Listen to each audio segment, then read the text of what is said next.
Materialism. The first were the atomists is ancient Greece.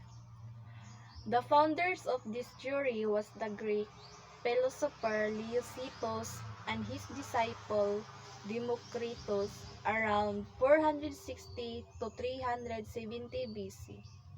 The atomist philosophers taught that universe and matter are only made up of atoms or atomos or seeds.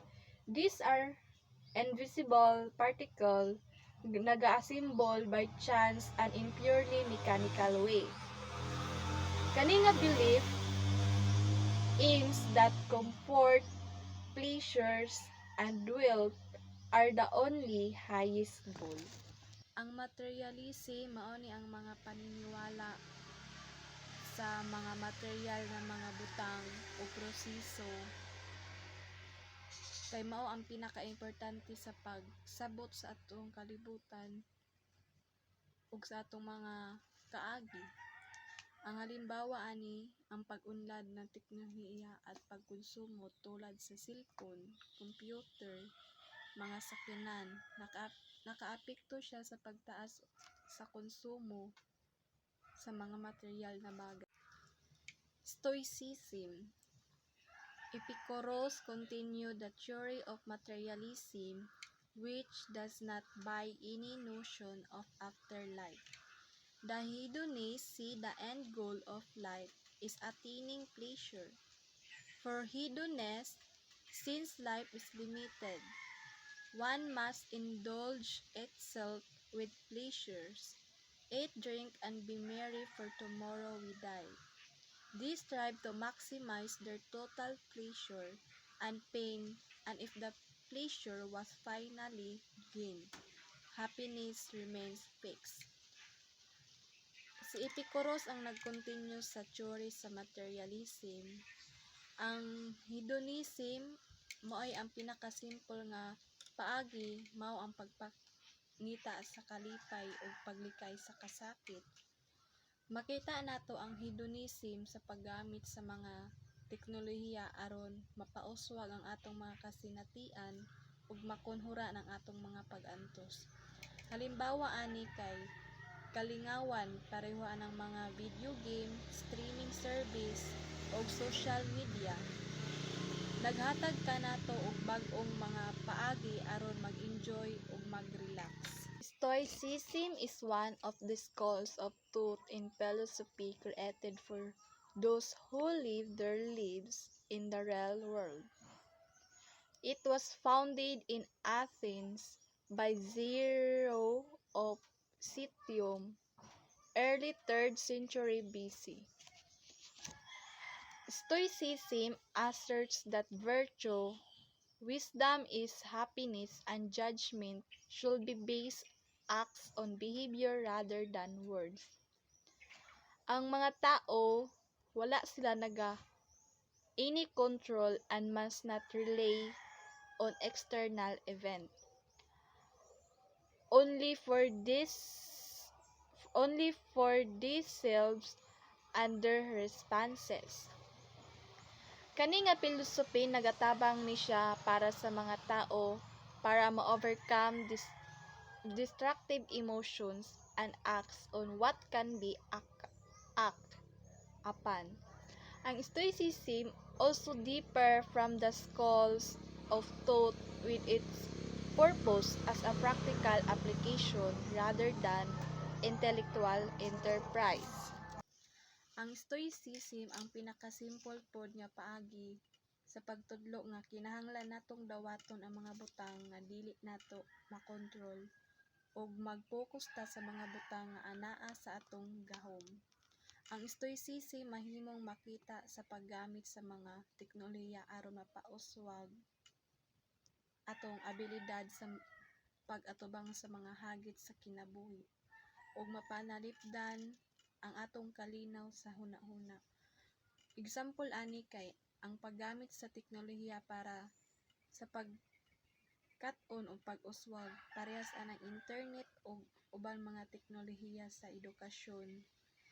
Naghatag kanato og access sa impormasyon ug mga kurso nga makatabang kanato sa pagkahibalo.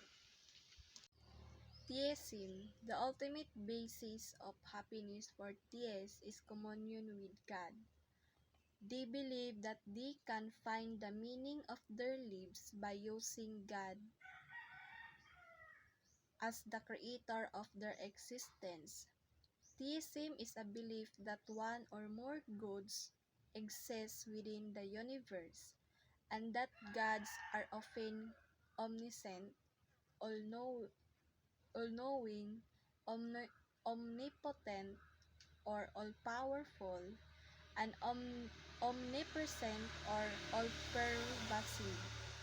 This belief incorporates monotheism, belief in one God, and polytheism, belief in many gods. Ang theism ang pinakasimple pod nga ang pagtuo sa usa ka Dios or mga Diyos. Ang theism mahimong makita sa paggamit sa mga teknolohiya aron masabtan ang kalibutan ug ang iyang mga katingalahan, ug sa paggamit niini aron makatabang sa uban ug mapauswag ang kalibutan. Ang example ani kay para sa pagkalat sa mga mensahe sa Dios like internet ug uban pang teknolohiya sa komunikasyon, naghatag kanato og mga himan aron makalat ang mga mensahe sa Ginoo ug iyang mga pagtulon-an.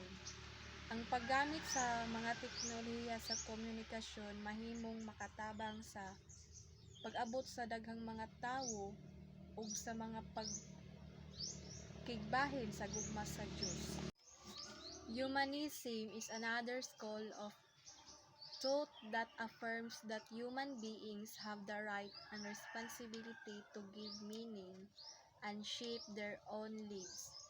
It is not theistic and does not accept supernatural views of reality. Ang humanism ang pagpasidungog sa mga tawo ug sa iyang mga katungod, abilidad ug potensyal. Ang humanism makita sa paggamit sa mga teknolohiya aron mapauswag ang kinabuhi sa mga tawo, mapanalipdan ang ilang mga katungod ug mapalambo ang ilang kaayohan. Halimbawa ani ang paggamit og teknolohiya para sa kahimsog ug kaayuhan parehas sa medical operasyon, naghatag kanato og gamit aron matambalan ang mga sakit ug mapauswag ang kahimsog sa mga tawo. Ang paggamit sa mga teknolohiya sa medisina mahimong makita nga usa ka paagi sa pagtabang sa mga tawo ug pagpakita sa pag-atiman sa ilang kaayohan. What is the ultimate goal of a good life? Aristotle was the originator of eudaimonia from daimon through nature. He deemed happiness to be a vulgar idea, stressing that not all desires are worth pursuing, as even though some of them may yield pleasure, they will not produce wellness. Aristotle taught that true happiness is found by leading a virtuous life and doing what is worth doing. He argued that realizing human potential is the ultimate human goal. Bonwell, 2008. Emphasize feeling good is not good enough for a good life. Each person must realize potentialities which would lead him or her for the greatest fulfillment. Diamond. See also human flourishing in the previous lesson. Ang tumong sa ultimate goals of a good life.